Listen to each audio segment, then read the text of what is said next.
Hello नमस्ते प्रणाम दोस्तों। आज हम अपने मामा के यहाँ आए हैं मामी द्वारा आपको गीत सुनाने के लिए। मामी बहुत अच्छा गाती हैं, हमसे भी बहुत अच्छा गाती हैं। हमें तो उतना नहीं आता, धीरे धीरे आ जाएगा लेकिन सब। और हमारे चैनल को खूब सपोर्ट करना दोस्तों। हमारे चैनल का नाम है मंजूगिरी 89 और आप सबके बीच अच्छा अच्छा गीत रख रही हूँ। आप हमें ढेर सारा प्यार दुलार देना और आगे बढ़ाना। तो चलो मामी गाने जा रही हैं चुटकुला कहरौआ गाना सुनाना चलते हैं भैया। नदिया का लाल भवाया है। हाँ। शादी ना भाई लाले के लाल होने के मौसम आ गया है। हाँ। अरबाए गन चुना न गईली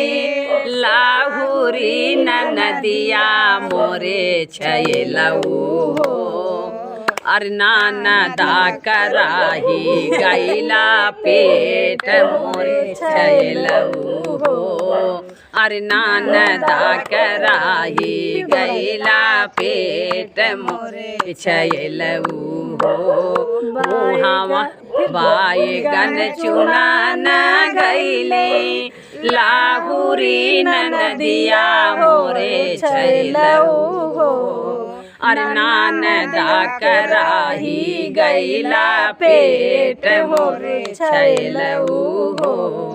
मुहावा पटुका दई के अरे रोवाले बपैया मोरे छैलऊ अरे कहाँ खोजी लाड़ी का सायान मोरे छैलऊ अरे कहाँ खोजी लाड़ी का सयान मोरे छैलऊ मुहावा पटुक दई के अरे रोवाले बीरनवा मोरे छैलऊ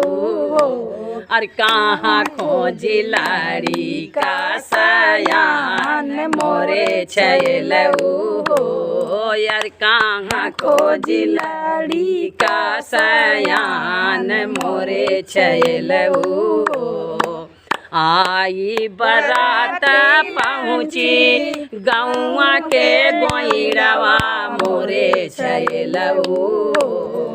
आई बरात पहुँची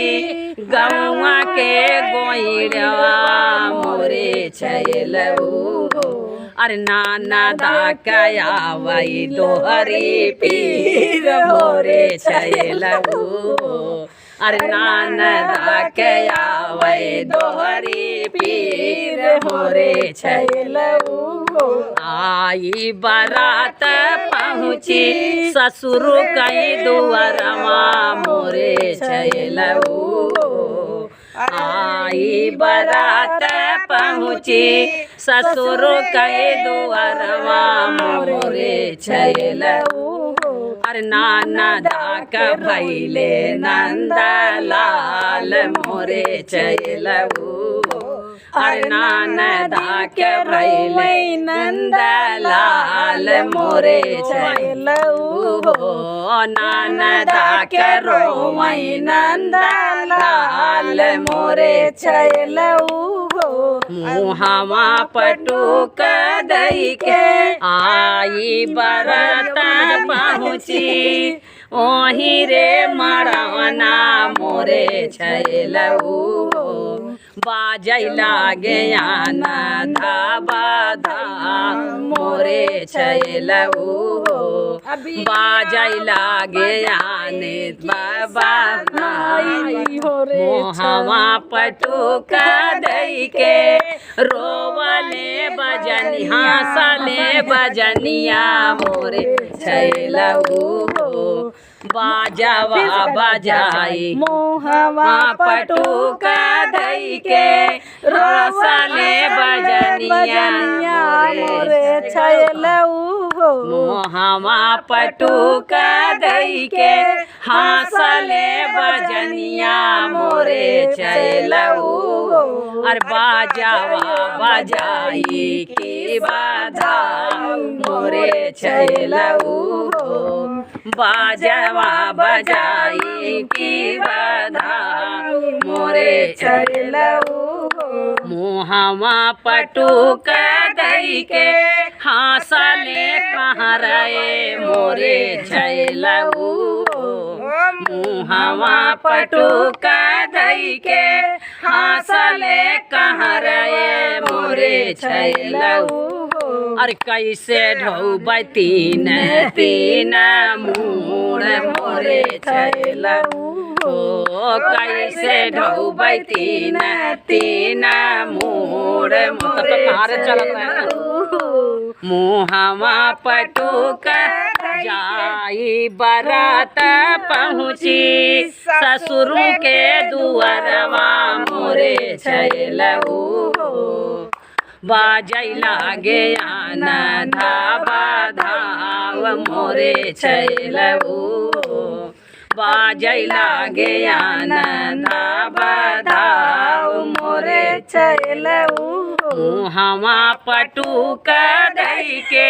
अरे हासली ससुइया मोरे छैलऊ मुहवा पटुक धई के हासली ससुइया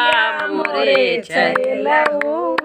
अरे नातिया उतारी की पातोहिया मोरे छैलऊ